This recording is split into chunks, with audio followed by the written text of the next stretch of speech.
I want to welcome everybody to the Daily Cheat Sheet here with Guy Goldstein and, of course, the legendary and the infamous Golan Ramraz, and Hello. who has the absolute superpower of falling asleep like this.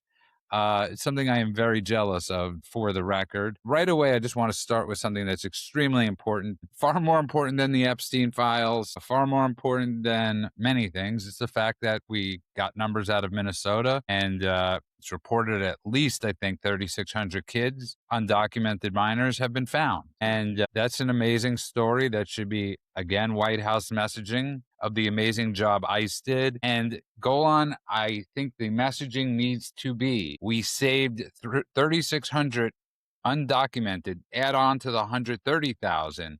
What have you done for them? What have you done for them?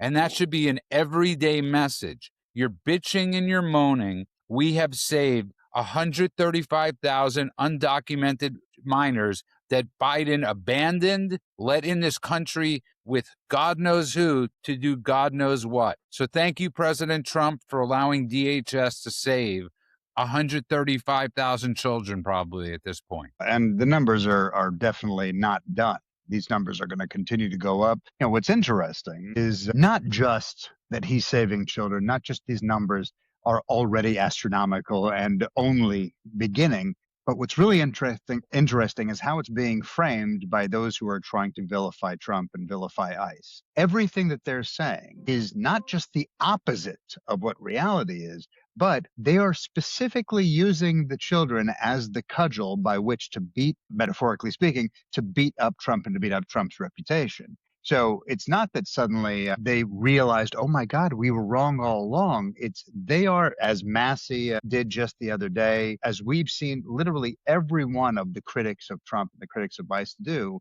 they start and end with the children. They use the children as the tools to manipulate those who don't know any better, those who haven't read the news, those, as Guy pointed out on yesterday's show, those who weaponize ignorance, because they know that they can say a 6-year-old, and then you're going to see everyone cry, oh my God, what did Trump do to a 6-year-old? Instead of going, oh, you mean he saved the 6-year-old? That's the reality. So it's not just that they're skewing the facts. It would be as if I cured cancer and you came after me for causing cancer. They are literally flipping reality on its head, and it should make everybody skeptical from here forward, if anybody has a brain in there. Well said, and that's Massey, i.e. And Guy, to Golan's point, what he just said, he's 100% correct. The problem is, so the reason this is important is because Homan announced ICE is pretty much pulling out of Minnesota, and they announced the figures so people understand the story and context. But again, I come back to White House messaging and White House narrative. Why is this not the number one thing you are talking about? Getting on podcasts that are, I guess, friendly. This should be go on Trigonometry, go on any podcast possible that you could think of and set the narrative. And it's a true narrative, and it's a beautiful narrative. Absolutely. I think that this is one of the big challenges that most governments face, is they do not understand the nature of the conversations that are being had anymore, right? When you've got that, I mean, look at the leverage that Hamas takes from 5 or 6 videos of children that they may or may not be pulling out of rubble or putting into rubble, depending on the circumstance, that they publish, that they broadcast, that they add a little bit of animation and tell a little bit of story about. They managed to make the entire world go mad by broadcasting often doctored and often recycled images of children suffering. When you're rescuing 3,500 children, that is a message that only makes sense when people can see the children, right? And again, this comes to the fact that we live in a visual world. We live in a world where people do not read the articles. They barely read the headline. They look at the picture and move on, right? You've got a situation, again, who are these children being rescued from? I'm going to jump in for a second, and I'm going to disagree with you a little bit, because I get it. We could juxtapose two different things, right? So Epstein thing, sensationalized minors. That's what we keep on hearing about, is the sensationalizing of the minors, right? That's the big talking point, where you don't have an image, right? Where there is no image, but that's the talking point because they set the narrative. There is no reason, Guy, you can't have 3,500 kids in today's day and age with AI where you don't need to show their faces, where you're showing minors that have come here constantly. And remember, this isn't 5 years ago, when we didn't have X or Twitter. We have Elon Musk, the most, Right. influential And man. part of the challenge with that is that it comes down to Kahneman's two types of reasoning. There's emotional reasoning and rational reasoning. When you explain something to people, that goes through a cold, rational process. When they see the images, that triggers something completely different and much more primal. People need to see these images. I can still think of videos that I've seen doom scrolling on the internet of, of police officers breaking into a motel room and a child running to them and hugging them and suddenly and that stays with you. It moves you in a way that makes you go, thank God for that police officer. Oh my God, what would have happened had he not shown up, right? That image attaches to something so primitive in your brain that you go, police good, child safe, bad man bad. And when you You're just raising. talk about it, people aren't connecting those dots, because when you say 3,500 kids have been rescued, they've been rescued from the exact same people that the resistance have been protecting. You're The 100% resistance right. are protecting the people that are victimizing the 3,500 children. So to Guy's point, Golan, and you're in the Yeah. film industry. I was about You- to get into the Hollywood you, angle. Go ahead. you've been doing this for God knows how long, longer than we're alive. Listen, there's no reason there aren't 40-second clips with this exact same scenarios going. And Yeah. obviously, some of them could be real, some of them could be AI generated. But okay, you're hitting upon something really important. Whether they're real, whether they're AI generated, whether they're clips, whether they're manipulative. There was a time I would have said, no, we're too smart for this. Using these manipulative tactics is never going to work. And then I watched a bunch of villains take video from Yemen and put it on TikTok and just kept saying the word Gaza, lying about it, or, splattering fake blood on people and going, see, Gaza, Gaza, Gaza, Israel's the villain, even though it was all fake, manipulative, and not even that good. And everyone bought it.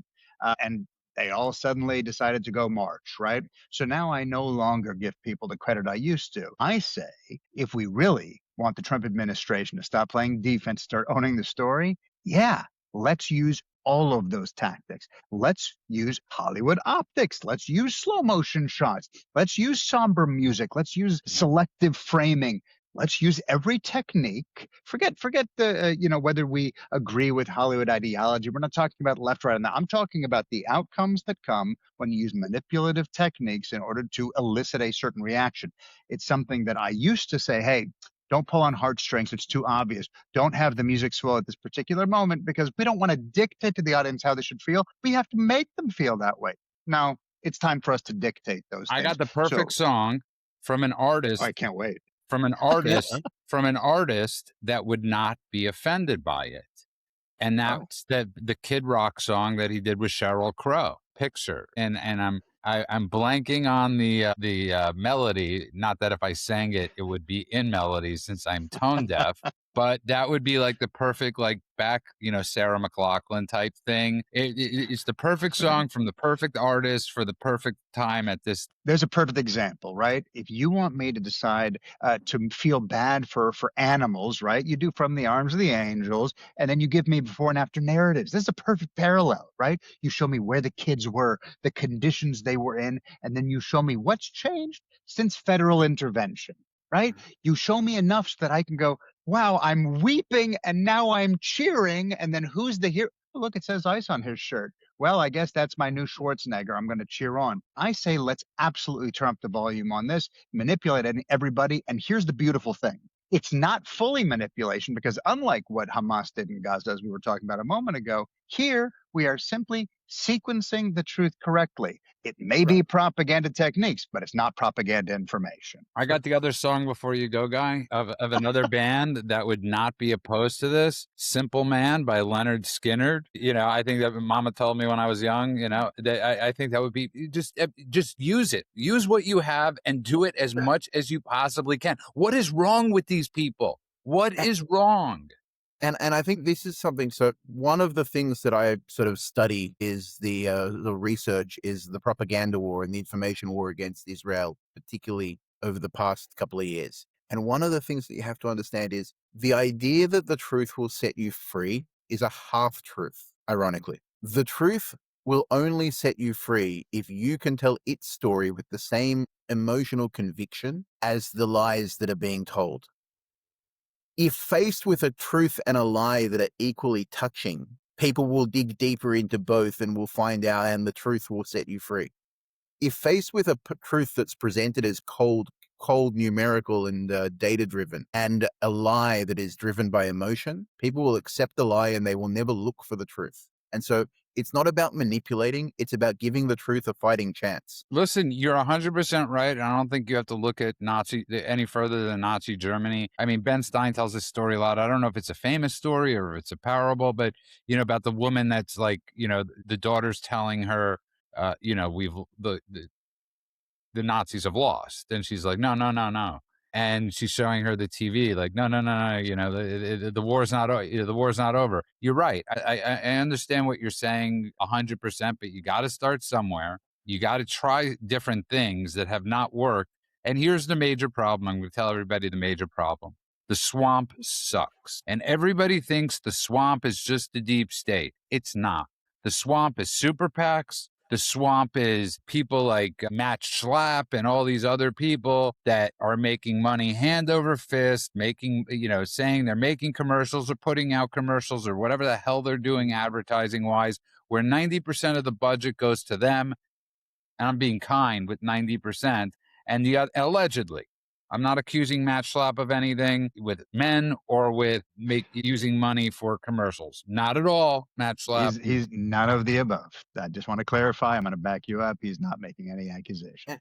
No accusations, just using somebody like Matt Schlapp as an example of where the people always wonder where the money goes. And it brings me back to when, I think it was Nikki Haley, where I think she spent $180 million supposedly, right, on her campaign or whatever it was, and they raised $300 million. Where's the other $120 million? Where's the other $140 million? It goes into people's pockets, so we get the worst products possible. And I think that there's two parts to the swamp, and we always talk about the swamp monsters, right? The swamp monsters are the deep state, the things that we know about. The other part of the swamp is just the bog, right?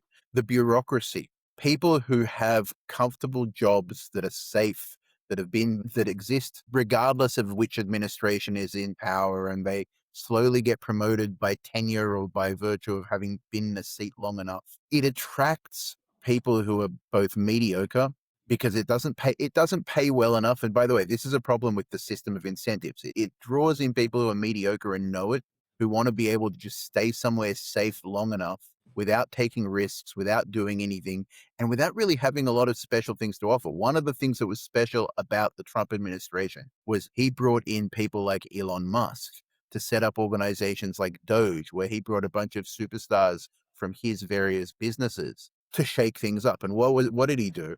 What was Doge doing? It was looking for that same bloat. He was tackling the bog rather than the swamp monsters. And particularly in states that have got massive amounts of entitlement and welfare spending, the bureaucratic inflation is actually what kills democracy.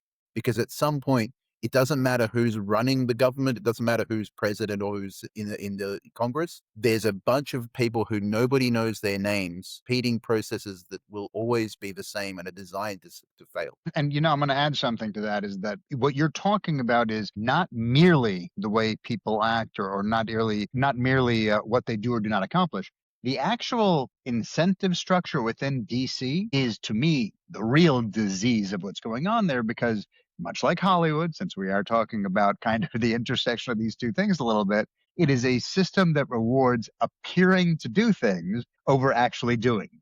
And it actually punishes people who actively try to solve problems, who step out of line, who actually try to do anything instead of just managing narratives. If you think about Bernie Sanders, is a really good example of this. How long has he been around? He was in Congress since 91, something like that. He's been around for 100 years, and he won. You know what's amazing about him? 137 years. What's he actually accomplished in that 137 Nothing. He's never had one bill passed. Zero things. And remember, he won a mayoral race, I want to say in Vermont, maybe by 20 votes. I want to say it was by 1 vote. but it was maybe 20 votes, and somebody could fact check me on that.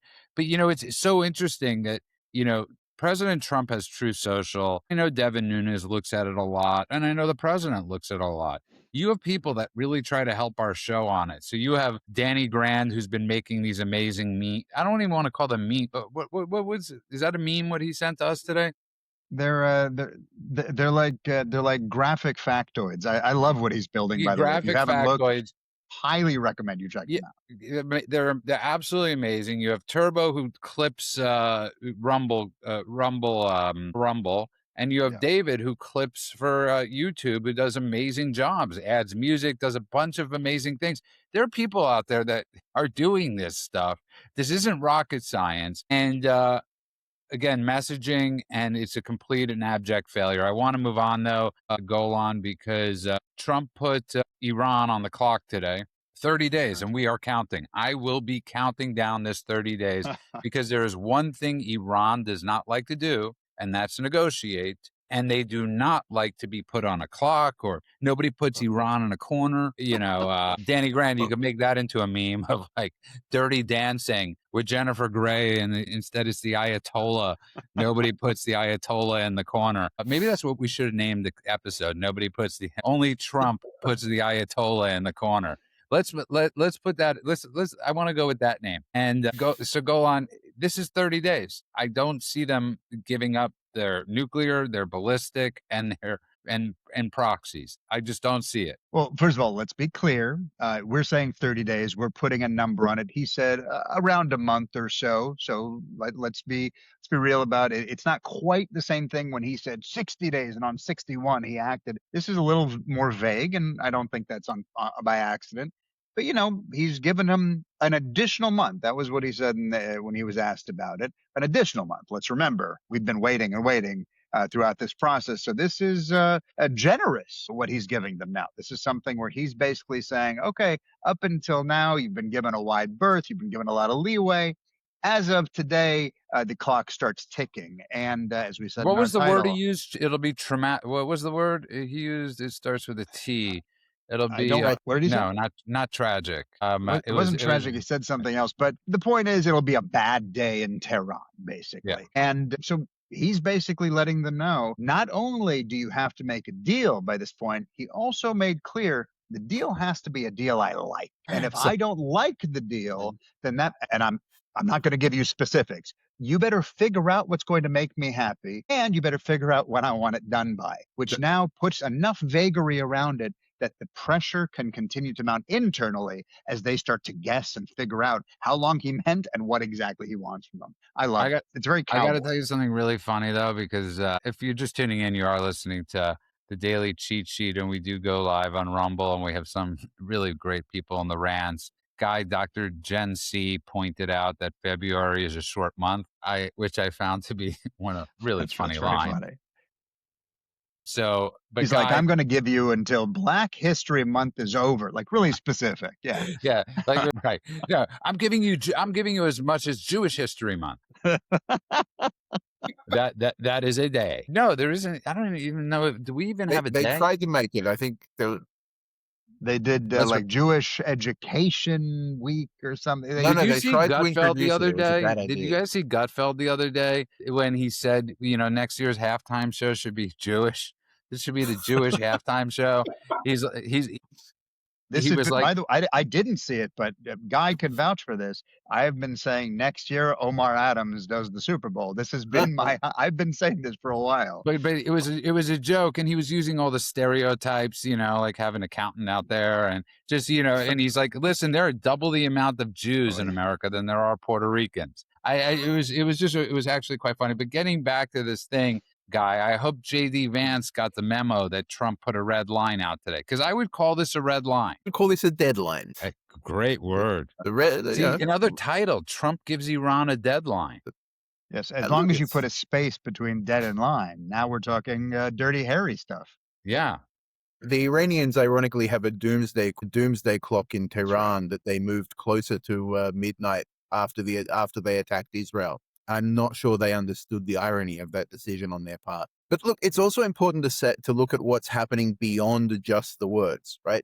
Trump is saying you've got 30 days, but he's also saying, and I've instructed the Pentagon to prepare another carrier battle group to deploy to the region, right? That's not saying you've got 30 days. That's saying you've got 30 days or else. By the way, you said it much better than I did yesterday. I was like troops on a ship. So I like how much better you sounded by saying it. It's like my favorite thing in the world.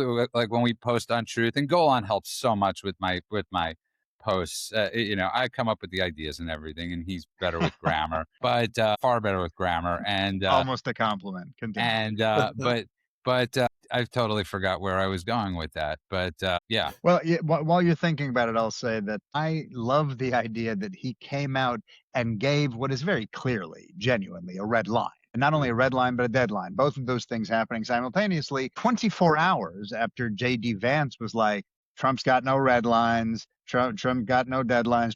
It just cares about one thing, just cares about nuclear proliferation, and we're not pushing back, and we don't care what they do, and all the rest.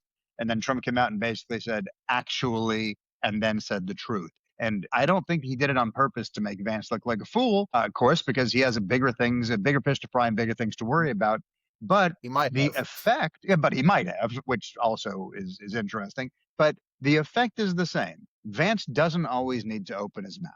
And every time he chooses to, in order to get points from the woke right, or accidentally maybe get points from the woke right, every time he does it, he's getting a smackdown these days. That wasn't always the case. And I'm rather enjoying seeing those who decide to step out of line get pushed back into line. It's very interesting, Guy, because the Washington Post did a who's who, 50 who's who in Washington. And I know one of the people on the who's who. I know probably a few people on the who's who.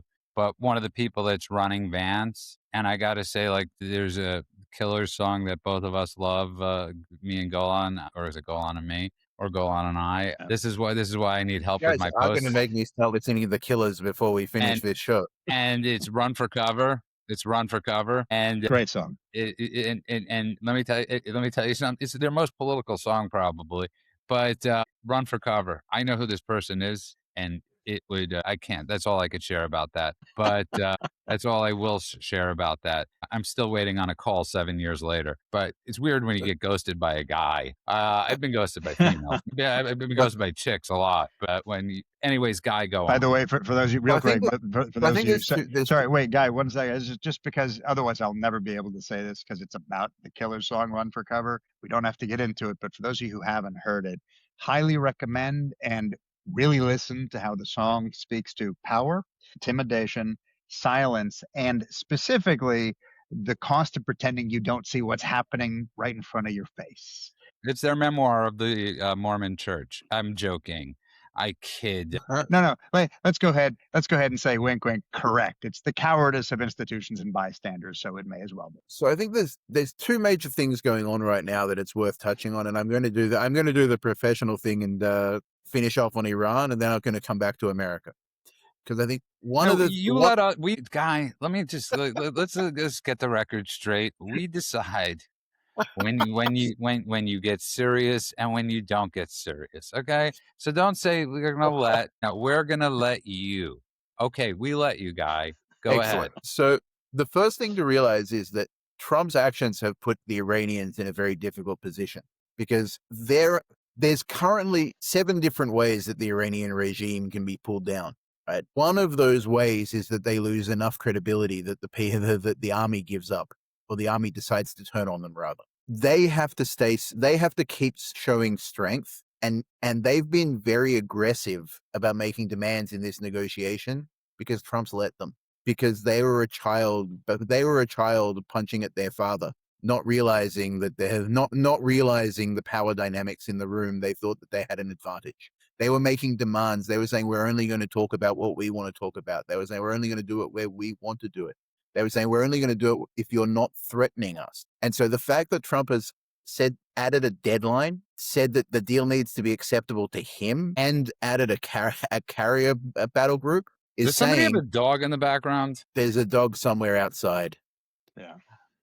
Not my dog. My dog is quiet. But because some people are very critical sometimes of sound, and we can't always prevent dogs in the background. the neighbor has a dog. That's not my fault. I Yes. have a dog too, but I trained him. My friend's now 27-year-old. This sometimes is well done. She wants perfection from us.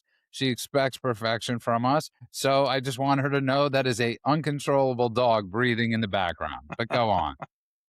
So basically, the combination of the three things that Trump has done by saying there's a specific, there's a deadline, there's a demand now, and it's my demand, not yours, and there's a threat, has basically said to the Iranians, now understand the real power dynamics in this conversation. Now understand that you do not have a say in the outcome of this, except to accept what I've put down. And that puts the Iranians in a really difficult position because their game is time. Their game Yep. has always been time, and he's taken that away from them.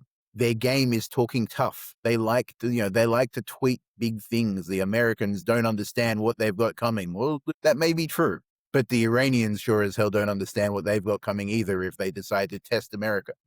Nobody has seen the most powerful army in the world fully activated in 50 years? They do not want to find out what happens if you F around. No, I'm trying to And think they back to the effing around. Iraq War, but That was. I mean, but this was this one by the area way to it. is but this by the way is why what Trump is doing is so important.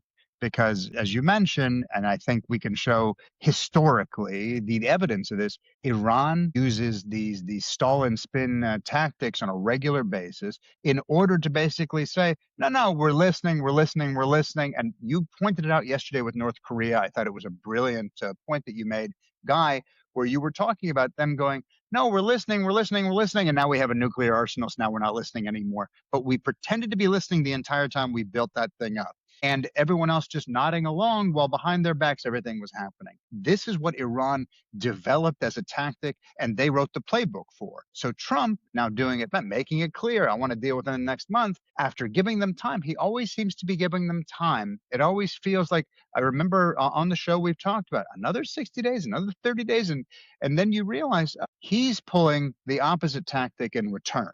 He's telling them, no, it's all good. You got plenty of time. I'm listening. I'm listening. I'm listening. But the moment that he is ready, the listening ends, and he doesn't begin planning for the next step at that point. He has been planning the entire time and now becomes launch time as opposed to retactic time. It really works here. Him dismantling all of their and making sure that they have nowhere to run is exactly what his superpower has been up until now. well said. And Guy, you didn't have to point out that it was Guy that made the brilliant point. I think that's a given. I don't think anybody was expecting that brilliant point to come from yours truly.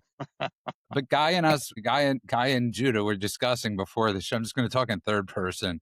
There you go. I used to actually tell people that I'd be like, it's the Judah. And You should but Guy, introduce yourself that way. I'm here with the Judah and the Golan and also I did. Guy, master of I all really things. used to say that. I really did used to say I'm the Judah. And like, how do you get away with that? I'm the Judah.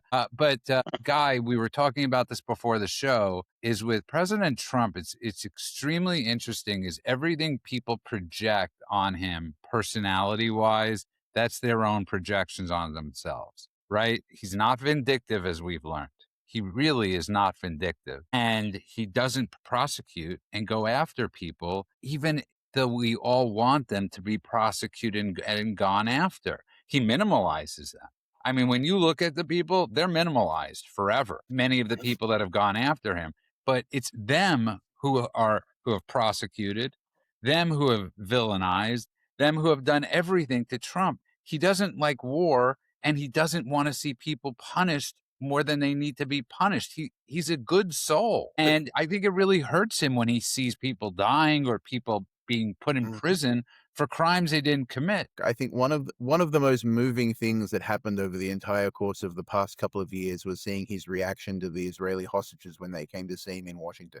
Yeah, the genuineness of emotion that he expressed was something that I'm not even sure that every Israeli politician, when they talked to the hostages, expressed a similar genuineness. Right? You could see it not in the words, but in his voice, where you're not used to.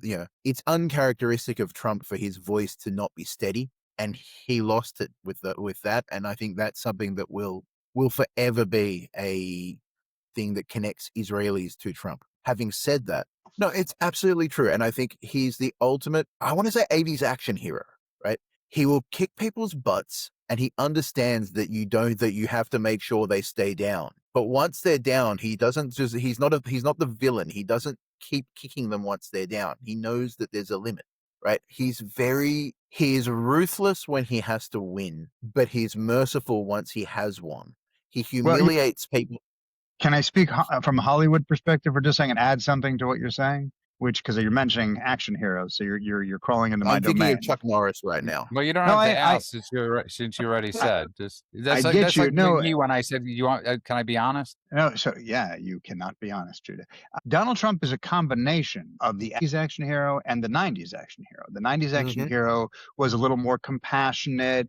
It's Fair. the guy you want to hug, and he kind of looks like an everyman as well. And he also loves his wife. The 80s action hero was But we're just still talking oiled up about Chuck Norris. muscle, and which, yeah, I mean, everything I do is talking about Jack Norris. But the truth is that Donald Trump, and this is something that people don't like to admit, even if you can't help but see it. He's evolved as a human being. It's one of the more inconvenient truths for those people who hate him in American politics. It's not that he's softened, it's not that he's neutered, but he's actually evolved, right? He used to be, if you think back to the 80s, actually when Trump was in the 80s, ran hot. He wanted to hit back. He wanted to insult immediately. It was instant retribution. It was personal. It was instinctive. He wanted to make sure you stayed down, even when wasn't that big a transgression, right? It was the New York street fighter concept. And remember what happened with Musk when Musk went after him and he went after him vitriolically. In the old Trump would have cut him off at the knees, would have made him stay down. It would have been like the scene in Untouchables with De Niro and the bat. But he said, I feel bad for him. He's obviously dealing with a lot of things. And, I hope things work out in the end.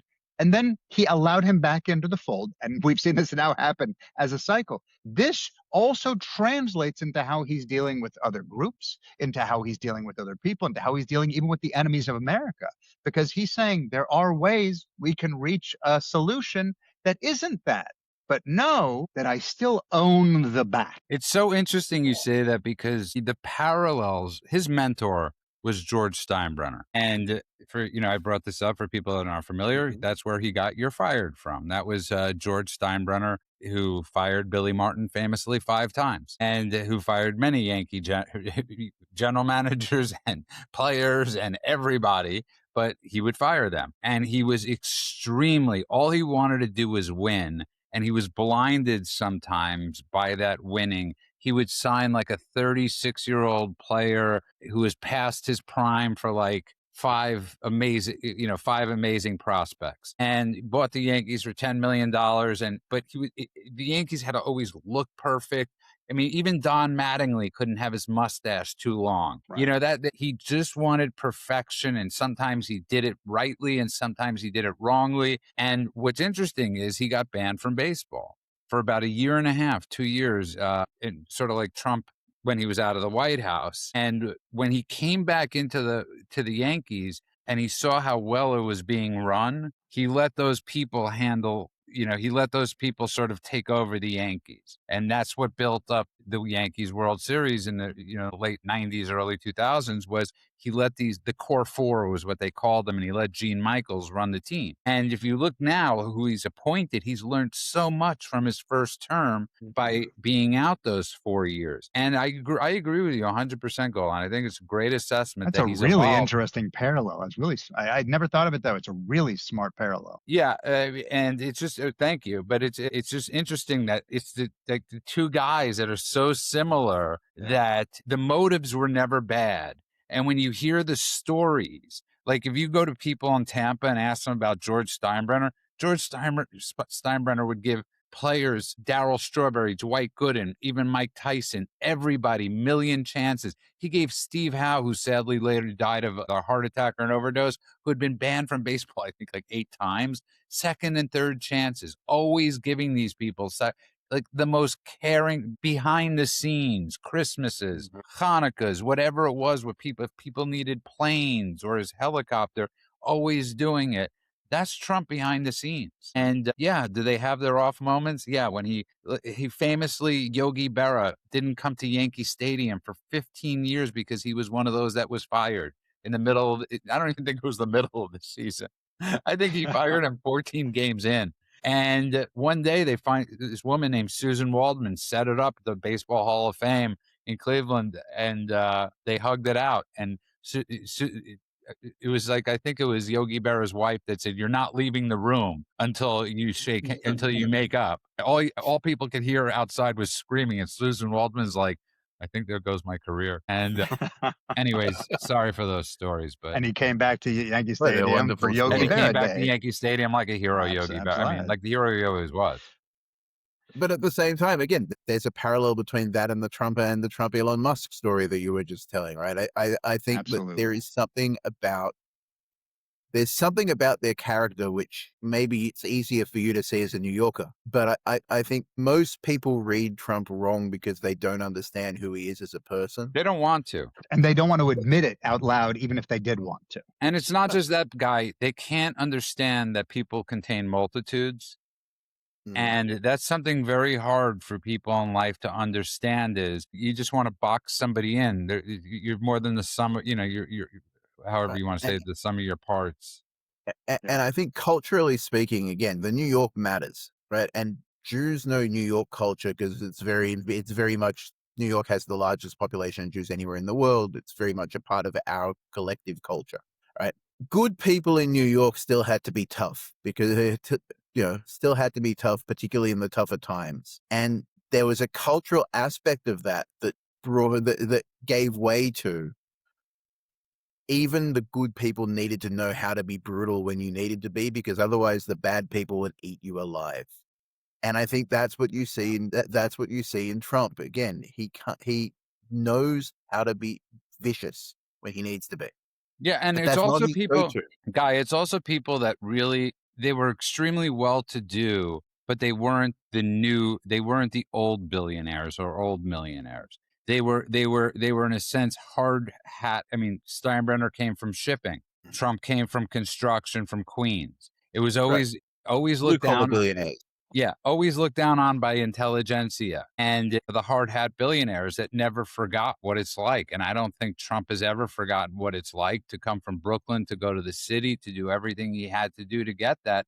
Steinbrenner was very similar. So it's just this projection, this insecurity of others about two extremely sort of secure and insecure men sometimes, but what we would call human beings. Yeah, and I think also that we can take what we're seeing now in terms of this new discipline, this evolution we've been talking about, and apply it to all the stuff we've been discussing. How ICE is being run, how he's negotiating with Iran. I think if you look back at his first time in the administration, it was good, bad, or indifferent. There was a lot of tweet storms. There was a lot of impulse responses, as opposed to now where he's saying, all right, well, he's not negotiating like he used to. He's no longer driven by that impulse or the need to dominate the news or anything else.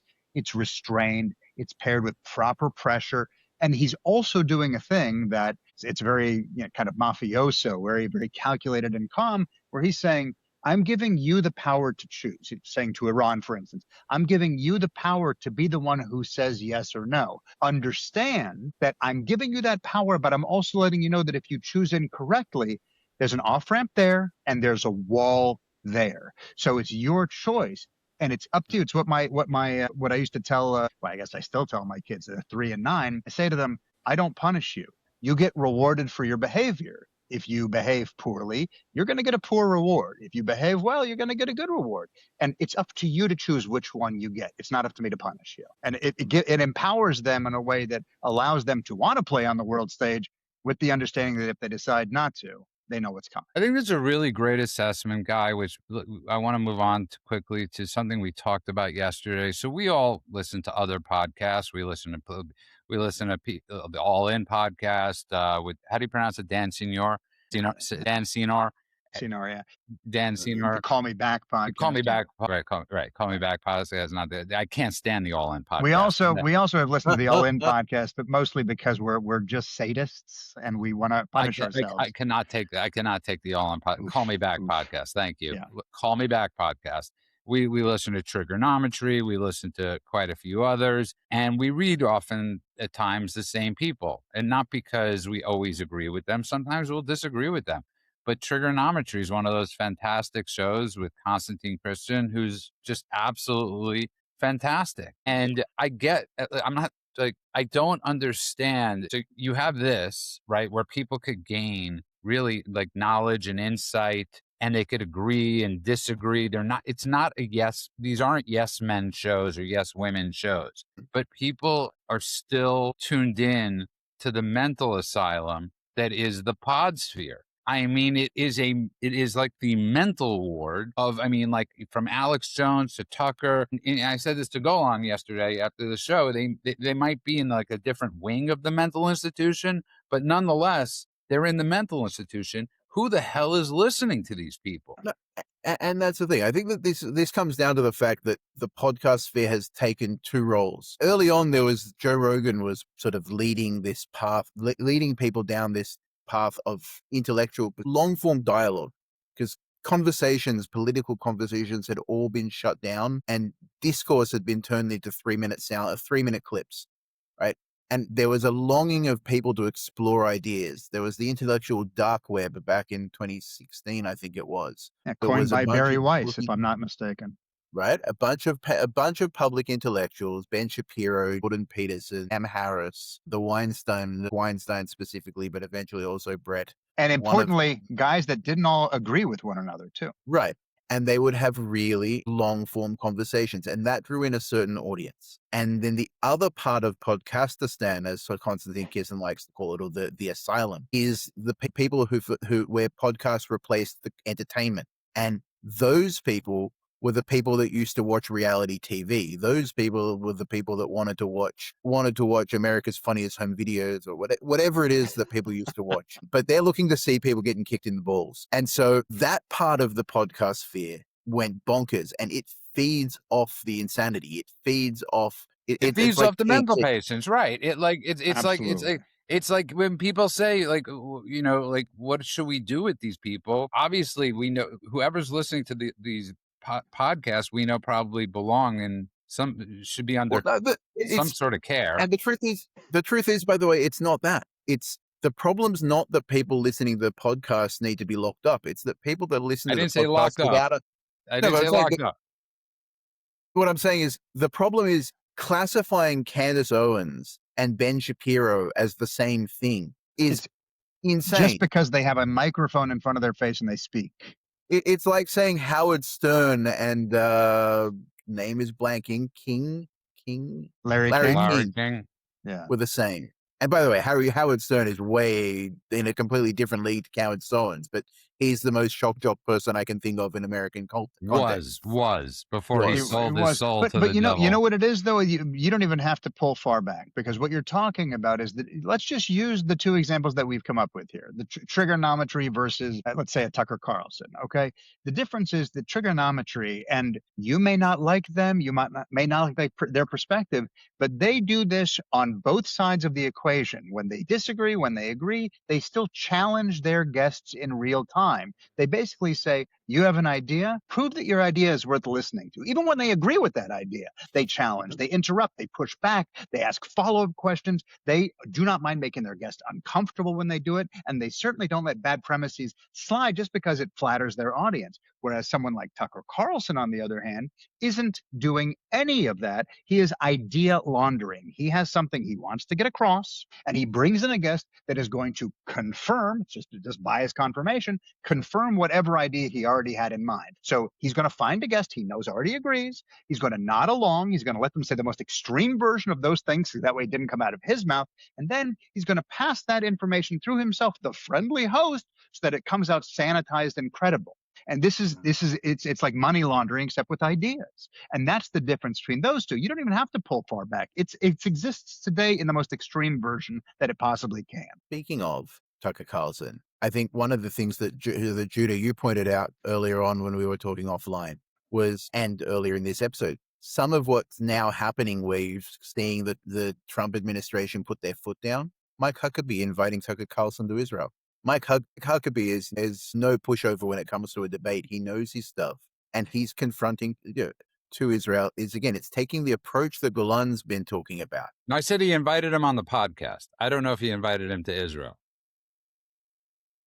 I suspect that so Tucker's come to Israel to interview Mike Huckabee. And that Right. Christian, right? That Christian priest that wouldn't answer any of Tucker's questions that he kept on prodding him about. I don't know if you saw this clip. It was like 8 different ways that he was trying to get to this priest to say Israel was horrible towards Christians, and the priest wouldn't go and play ball pretty It's much. And it actually was like, hilarious because he keeps trying to lead him to again, he's trying to launder the idea.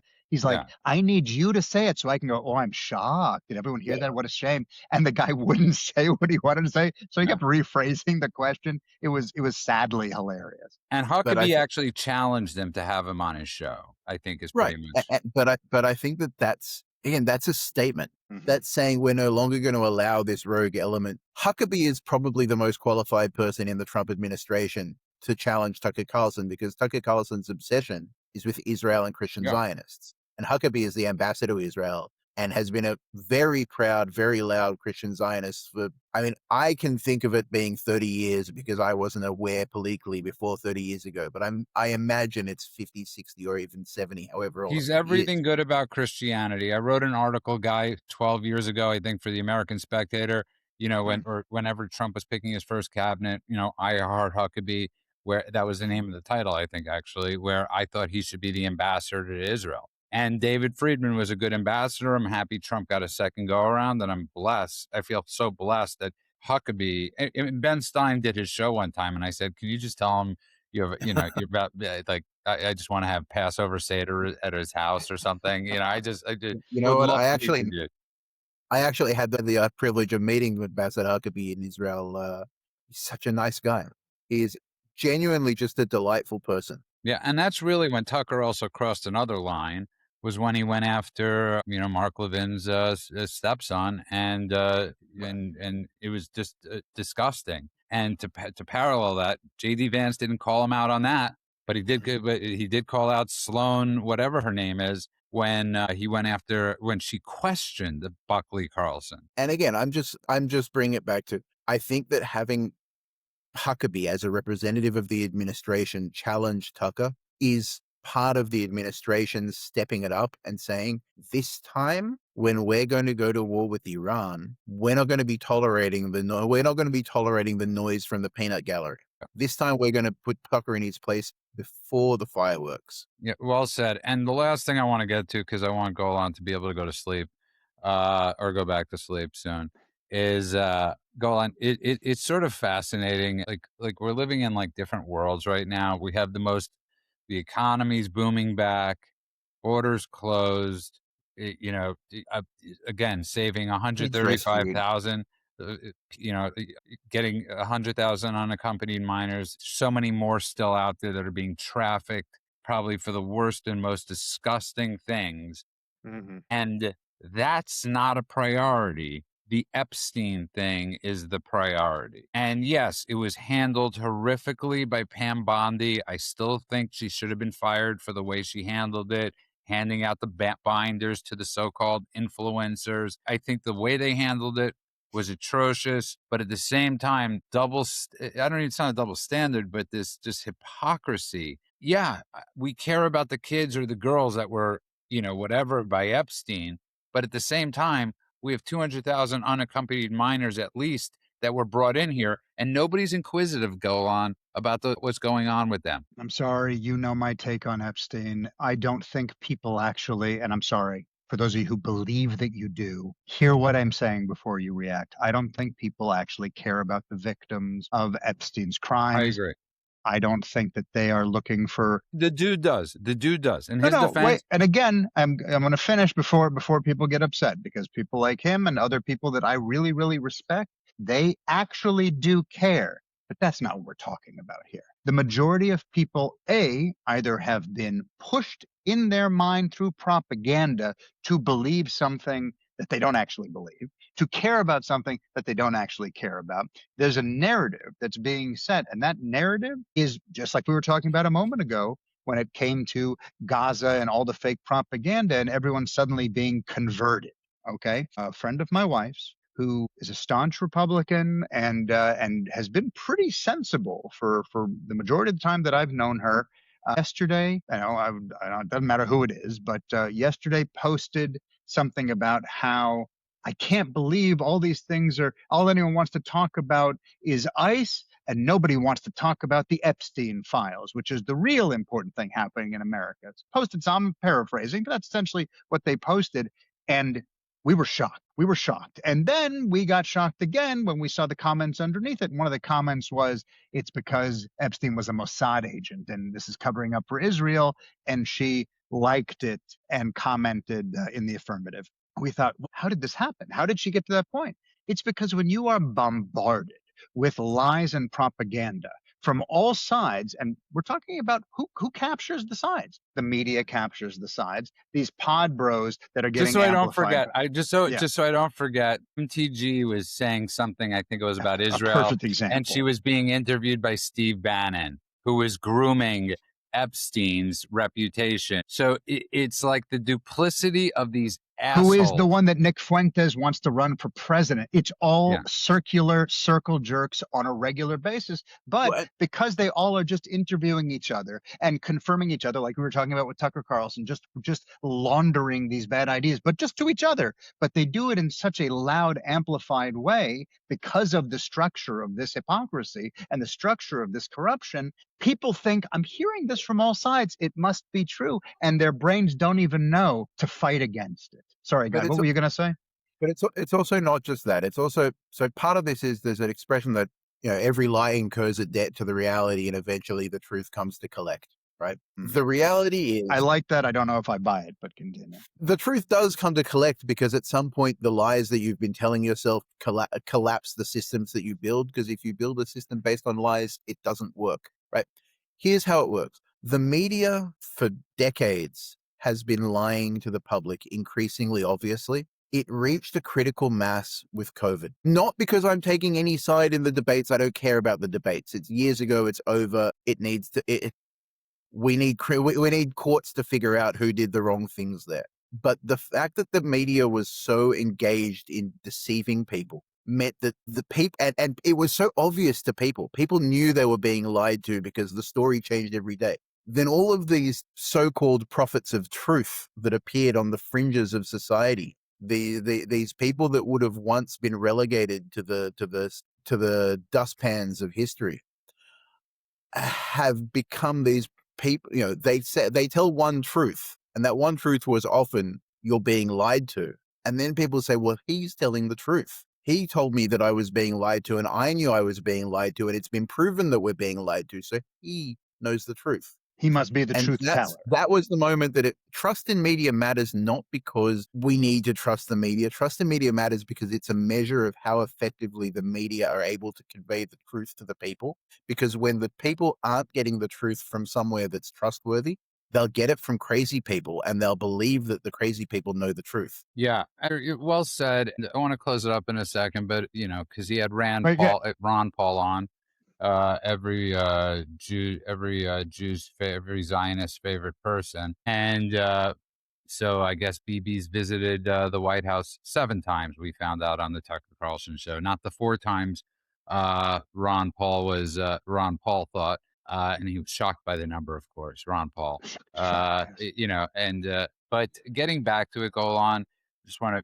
It's so important that people think about what both of you are talking about. And the biggest reason I was talking about Trump with Guy in the beginning about Trump's kindness is with the Epstein stuff. Trump, of course, is the one that reported him to the police. So he's the one that reported the villain. At the same time, he realized there were a lot of people on this list that he wasn't trying to protect them from crimes. He was just trying to protect their names from being in something for the next 150 years. Because he does not want to see, including Bill Clinton, whatever. But this is a person that doesn't like to see people go through hell. And it's so interesting. You juxtapose that with so many other people. That's their goal. Yeah, I agree. And we know We already know these are stories that people aren't aware of, but there are a lot of stories where Trump has helped people, helped minority groups. There's famous stories of the black woman who came out and said, "Actually, Trump saved my life." And all this stuff. He never asked, never made it public, never asked for accolades, never tried to publicize it or anything like that. And that's one of those things that it shows the selflessness that can come that is not publicized. And so I know many people who just assume because they don't get that information, they're inside their bubble, that he is this monster, that he's a crazy guy, that he treats everybody poorly, that he's a racist, all of the things. And here, do you know how many people don't know that Donald Trump turned out to be the whistleblower? Do you understand That's that what you're yeah. saying, which is now a proven fact, it's something that has now been leaked through all these Epstein releases that have been done. He was the one ringing the alarm, and they are No, no, still whispering about how he was the well, one who, not that he hated him, not that he kicked him out of Mar-a-Lago, not that he's the one who called the cops. They're because saying you he can was write that part of it. because you can write that headline as Donald Trump appears prominently in the Epstein files. Correct. But this, okay, so I'm going to give one quick example because a relative of mine who I love very much wrote me today and he asked me a question. Okay. And I just I'm using this as an example because it's a perfect example of what we're talking about. He wrote me about what happened with the EPA today. And he said, I know you love Trump and many of his actions have been and continue to be pro-Israel. That's good. Today, however, he is fully rescinding the EPA's position on greenhouse gases acceleration of climate change. How do you reconcile this bizarre behavior? And what I explained to him was, okay, now, obviously, there is a narrative that was set by whoever he got that information from, whether it was the media, whether it was online, whether it was social media podcasts, whatever. And what they told him was Trump destroys the EPA regulation on greenhouse gases. And now all of that stuff that's been destroying the environment is going to kill us. What a monster, right? Now, you have to dig deep or understand how government works to know that he basically said, this is an unelected body. We've removed it from them because it never should have been with them. This is something Congress has to decide for various reasons. Legally speaking, Congress has to vote on this because it is a fundamental change in how we are going to live our lives if implemented. It'll affect us economically. It'll affect us in 1,000 different ways. Congress is the only body legally that can make that decision. So while Obama bent the rules to make the EPA like a royal decree, like what happened with COVID, jam it down our throats, he didn't know that it was being sent back to Congress and that there was going to be a process by which they decided whether there and what regulations should be implemented. He just assumed he destroyed the EPA and that's it. We're all going to die. Guy, So before you go, the lack of information that he was not, or the information that he wasn't given, is exactly what you just said, Guy. You can say Trump features prominently in the Epstein files and leave out all context, and now he's the bad guy. This is the I just propaganda we're talking. before Guy goes, didn't he also he also deregulated, I think, today with building, right? With all the red tape that goes into building things. So like, Not for all of instance, it, but he removed a major swath that actually, again, can stimulate the economy, can get people more housing, can just remove regulation Reduce that is housing prices. unnecessary. get people back in their houses in California. Yeah, not bad. And by the way, taking away the unelected bureaucrats and the bloat in the EPA and moving it back to Congress is exactly the kind of draining the swamp that you actually need. Going after the swamp monsters is good for the show. You can make movies about that. But what you're talking about here with Trump taking a core decision about how Americans are going to live their lives away from unelected bureaucrats whose incentive is to make Americans miserable because that's how their department gets more power. I was going to say it's all power. And Absolutely. handing it back to people, right? That's what the legislature is. It's the house of the people, right? That is draining the swamp. And the more of that Trump can do between now and 2028, the better off, the healthier the country will be And he's doing his for best. decades to come, right? Yeah. That is the drain the swamp. And I think part of it is, again, that's one of his evolutions.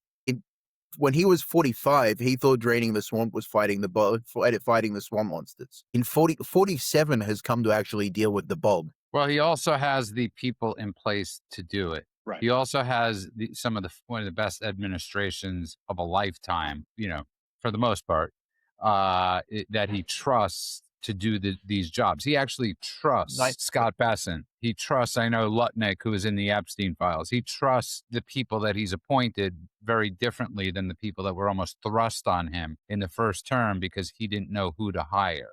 And I That's don't right. blame him. I mean, like any of us going to Washington would be like, what do I do It would, next? I got 1,500 people. for us, it would be the 1991 Wallabies, or maybe the 1994 Bulls.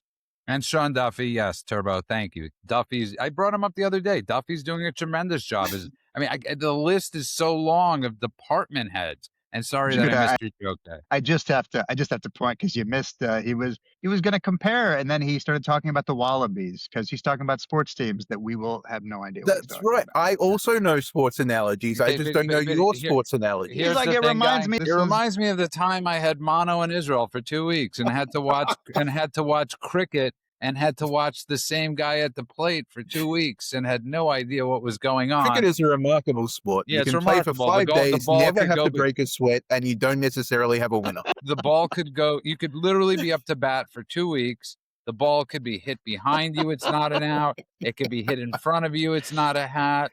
It could hit you in the head. It's not an out. Nobody understands. I think we all can agree that cricket looks like a sport that was invented as a prank, and everyone just agreed to keep playing. And it's one of the If it hits you highest. in the leg, that can be an out. And it's one of the highest paid sports in the world. I want to end just because Turbo said he loves the story. So I'm going to tell a story, a personal story. And it's a very heartbreaking story because one of my closest friends in the world, and they made the newspapers the other day, not the good portion of the newspapers, of getting into some legal trouble, domestic stuff. And they've had an issue there for most of their life with alcohol. And I've told this story before, but in 2008 or 2009, they made a spectacle of themselves on national television. And the person that called the next day, one of the first people, called them and said, "Hey, it's Donald. Is everything all right?" And they said, "No." And he said, "You need to go to rehab or you need any help, I'm here." And he called that person quite a few times over the next amount of time. Wasn't trying it. There was nothing in it for him other than wondering how they were and hoping that they got better. And person's extremely important to me, and I do pray that they get better. But that's a personal story that I know that would never get out there. And those are the important stories that I can never see somebody like Barack Obama doing. I can never see, I mean, I could think of Nixon would have done something like that, Reagan maybe, but there's only one Trump. Guy. Scott Adams, when he announced Yeah. that he'd been diagnosed with cancer, has also got a phone call from Trump for the same reason. I'm sure many times. I'm sure he got many a phone call. And the interesting thing is how often he is labeled something negative where people just have the idea that he is still consistently called a racist when remember Jesse Jackson, what happened with Jesse Jackson when his father was dying and Trump paid all the medical bills and Trump paid for the living expenses and all of that. These are stories that nobody knows about. The number of people whose medical expenses he's paid is, I mean, I know of 12 stories myself because Judah and I actually went through and counted them once. This is a while back. But these are people who he's never sought press. He's never sought accolades. He's never even made it public to the point where he's actually asked them, please don't tell people it was me. He just takes care of people. And this is stories that it sounds like, as I say it now, I'm trying to imagine some of the friends that I have that are on the other side who just assume he's a monster. They will say, oh, this is propaganda. But these things happened decades ago, and you're hearing about it right now for the first time from me, not from him. It's also because that's the first thing that you get taught about charity. Charity is something that's not supposed to be. You're not supposed to look for thanks for doing charitable deeds. Well, And right. most people do it The biggest performatively. form of charity is doing it anonymously. Right. And most people do it for virtue points and to show off that they're doing something. And he just does it quietly to make people's lives better. 100%. And as we're closing up, I just think it's an important reminder. I don't think it would be a bad idea if people sent Eric Swalwell a bottle of shampoo and soap, because that dude really does need a shower. And he does. I mean, I've never seen somebody that looks so dirty. You feel dirty when you look at Eric Swalwell. I mean, like honestly, don't you feel like you need a shower just staring at him? Yeah, but when you donate the soap, do it anonymously. And it doesn't, right? Well done. And a razor. And I know I'm the last person to talk about it, but there are some people that have that slimy, like that slimy. Everything about him is just like, I'd maybe send him, like, sign him up for that month. What is that? The shave of the month, the shaver of the month club. Jeremy's razor. Yeah, that's right. I will say that I have a home in the countryside, and it had been raining quite a lot. I hadn't been there for a couple weeks. I got there and I had to clean a bunch of stuff, and there was algae on certain surfaces. He looks like he's covered in algae, like black mold and algae. It's a weird. I don't understand. I'm not even trying to make fun of the guy. Like something might be wrong with him beyond what's going on inside, on the outside as well. So yeah, I think maybe Brillo pads, whatever it takes. Let's go ahead and rub Yeah. that stuff off. Yeah, and I just want to just break a misconception a lot of people have because Turbo brought up something. There are a lot of good people in Hollywood.